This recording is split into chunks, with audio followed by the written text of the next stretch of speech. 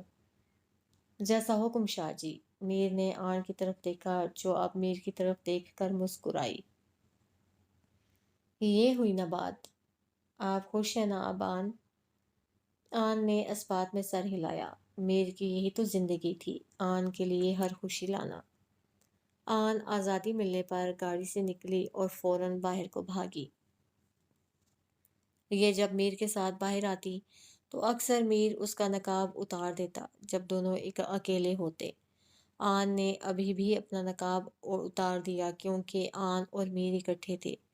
آن نے کالے رنگ کا سندھی فراک پہن رکھا تھا اور اس کے اوپر گرم سندھی شال اوڑھ رکھی تھی جو میر نے زبردستی اسے کروائی تھی، ورنہ آن کو اپنی کوئی فکر نہیں تھی، اسے تو بس گھومنے کی خوشی تھی۔ آن بچوں کی طرح ان رستوں پر بھاگنے لگی۔ بارش ہلکی تھی جس میں بآسانی چلا جا سکتا تھا۔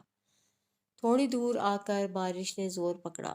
آن گاڑی میں چلیں واپس، بارش تیز ہے۔ میر نے آنکھوں کے آگے ہاتھ رکھ کر بولا، کیونکہ بارش کا پانی اس کی آنکھوں کو دھندلا کر رہا تھا۔ نہیں، آج میں واپس نہیں آؤں گی، میں آج انہی پہاڑوں میں گم ہو جاؤں گی۔ میر، تم مجھے ڈھونڈ سکے تو ڈھونڈ لینا۔ آن کی چادر کندھے پر آ گئی تھی، ریشم لمبے بال کھل کر چہرے پر بکھر گئے۔ آن کی پلکیں نکلی لگتی تھیں۔ اکثر ملازمین آن سے پوچھتی کہ بی بی، آپ کی پلکیں اصلی ہیں کیا؟ آن کی پلکیں اس وقت نم تھیں اور بالوں سے پانی ٹپک رہا تھا۔ آن، گم جائیں گی آپ؟ میر اس کے پیچھے بھاگا جو نظر ہی نہیں آ رہی تھی۔ سوات کے خوبصورت درخت رستے کے دونوں طرف تھے۔ میر، دیکھو میں یہاں ہوں۔ آن نے میر کو ایک درخت کے پاس سے آواز دی۔ میر نے درخت کی طرف دیکھا تو ایک چمکتی دمکتی شہزادی مسکرا رہی تھی، ناک میں ڈائمنڈ کی پتلی سی نوز پن جو میر نے زبردستی آن کے ناک میں آج آنے سے پہلے پہنائی تھی، بہت پیاری لگ رہی تھی۔ میر زبردستی آن کو تیار کرتا، آن کو جویلری سے چڑ ہوتی۔ میر کو آن کے ہاتھوں میں مہندی اور برشتی ہوئی کانچ کی چوڑیاں پسند تھیں۔ آن مہندی تو لگا لیتی مگر چوڑیاں بہت کم پہنتی اور جس دن پہن لیتی میر اس دن آن کو بہت تنگ کرتا، بار بار اس کے ہاتھ کی چوڑیاں بجاتا جس سے آن چڑ جاتی۔ آج آن نے سرخ چوڑیاں ایک ہاتھ میں پہن رکھی تھیں جبکہ دوسرے ہاتھ میں کالی کانچ کی چوڑیاں، مہندی سے ہاتھ خالی تھا۔ آن؟ میر آن کی طرف آیا جو کسی چیز کا خیال کیے بغیر بھاگ رہی تھی۔ میر بھی ہنستے ہوئے اس کے پیچھے آیا۔ یہاں آبادی بہت کم تھی اور اس علاقے میں تو آبادی نہ ہونے کے برابر تھی۔ آن کی چادر میر کے ہاتھ آئی تھی۔ میر نے آن کی چادر کا کونا پکڑ کر آن کو خود کے پاس کھینچا۔ چادر والی لڑکی، کیوں تنگ کر رہی ہیں مجھے؟ میرے پاس آئیں، آپ کا یوں بھاگنا اور چھپنا مجھے پسند نہیں۔ شاہ جی؟ میر کو آج آن نے پہلی بار شاہ جی کہا تھا۔ میر کو اپنی سماعتوں پر یقین نہیں ہوا۔ کیا بولا ہے جانا؟ ذرا پھر سے بولیں۔ شاہ جی چھوڑیں نا۔ شاہ جی صدقے۔ میر نے آن کو بازو سے پکڑ کر قریب کر کے اس کے کان میں سرگوشی کی۔ میر اب 6 فٹ 2 انچ کا ہو چکا تھا۔ جیسے جیسے یہ 21 سال کی عمر تک جا رہا تھا یہ پہلے والا میر لگنا بند ہو گیا تھا۔ مضبوط بازو، چوڑا سینہ اور کالی آنکھیں میر کو بہت سنجیدہ سا بناتی تھیں۔ آن اس کے آگے اب گڑیا لگنے لگی تھی۔ اگر میں نہ چھوڑوں تو کہاں جائیں گی؟ بچ کے شاہ کی جان۔ میر نے آن کا چہرہ ایک ہاتھ سے اوپر کیا اور اس کی ٹھوٹی پر پیار دیا۔ آن بھیگی ہوئی تھی جس کی وجہ سے کانپ رہی تھی۔ میر نے اس کی چادر اس کے ارد گرد پھیلائی۔ آن، کسی دن میں آپ کو اپنا بنا لوں گا۔ وہ دن بہت خاص ہوگا۔ پھر آپ کی رہائی کے تمام رشتے ختم ہو جائیں گے۔ میر نے آن کے بھیگے زرافے کو ساتھ لگایا اور اس کے سر کے بالوں کو ڈھکا۔ تم مجھے قید کرو گے میر؟ آن نے اس کے سینے پر سر رکھے بچوں جیسا سوال کیا۔ نہیں، محبت قید نہیں کرتی، میں تو عشق کرتا ہوں آپ سے آن۔ جس دن آپ مکمل میری ہوں گی اس دن آپ ہر قید سے رہائی پائیں گی، مگر مجھے ایک وعدہ دیں گی۔ دنیا کی ہر چیز آپ کی ہوگی، یہ گھومنا پھرنا، ہمارے بچوں کو سنبھالنا، ڈھیر ساری شاپنگ کرنا جو آپ صرف میری محنت کے پیسوں سے کریں گی، جس سے میری خوشی 100 گنا بڑھ جائے گی۔ ایک کامیاب عورت کی طرح جرگے کے ہر فیصلے میں میرا ساتھ دیں گی۔ میں غلط کروں گا تو میرا ہاتھ روکیں گی، ظلم کے خلاف ہر حد تک جائیں گی، مگر آن میر کی آنکھوں میں دیکھ رہی تھی جن کا مقابلہ ناممکن تھا۔ مگر آپ میری روح کا حصہ ہوں گی، میرے ہر پل کی ساتھی۔ میں آپ سے دوری برداشت نہیں کر سکتا آن۔ آن کے دل کی دھڑکن سے میر زندہ ہے۔ میں ہر رات آپ کے دل کی دھڑکن محسوس کرتا ہوں اور خود کو دنیا کا سب سے خوش قسمت انسان تصور کرتا ہوں کہ آپ میرے پاس ہیں۔ پتہ ہے آن، میری کیا خواہش ہے؟ کیا؟ میر نے آن کے گالوں پر انگلیاں پھیریں جو بھیگے ہوئے تھے۔ ہم آخرت میں بھی ساتھ ہوں۔ میں وہاں آپ کا ساتھ چاہتا ہوں۔ میں چاہتا ہوں کہ نہ صرف آپ دنیا میں میرے ساتھ ہوں بلکہ ہمیشہ میرے ساتھ رہیں، موت کے بعد بھی۔ آن، میں آپ کی جدائی نہیں برداشت کر سکتا۔ میر کی آنکھ سے ایک آنسو ٹوٹ کر آن کے ہاتھ پر گرا۔ آن نے آگے بڑھ کر میر کے چہرے سے بال ہٹائے اور اس کی پیشانی پر ٹخنوں کے بل کھڑے ہو کر پیار دیا۔ میر نے آن کی دونوں آنکھوں پر پیار بھرا بوسہ دیا۔ اسی لمحے آن لڑکھڑائی۔ کیا ہوا؟ میر نے آن کے پیر کی طرف دیکھا جہاں کالی جوتی سے نظر آتے سفید پیر سے خون آ رہا تھا۔ آن؟ میر چیخ کر نیچے بیٹھا اور آن کا پاؤں دیکھا۔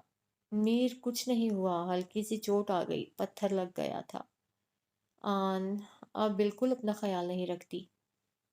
میر نے کھڑے ہو کر اسے سہارا دیا۔ میں چل لوں گی، آن نے میر کو کہا، مگر میر آگے کھڑا ہوا اور اپنے کندھے کی طرف اشارہ کیا کہ چڑھ جاؤ۔ آن نے پہلے جھجک محسوس کی، پھر میر کے کندھے کے ارد گرد بازو پھیلا کر میر کے کندھے پر چڑھ گئی۔ میر کے ساتھ آن کو ایسا محسوس ہوتا جیسے صدیوں سے یہ ساتھ ہیں، اچھے دوست، اچھے ساتھی جو آنکھوں کے اشارے سمجھ جاتے تھے۔ بس اب انہیں اپنے حقیقی رشتے کی طرف قدم بڑھانے تھے۔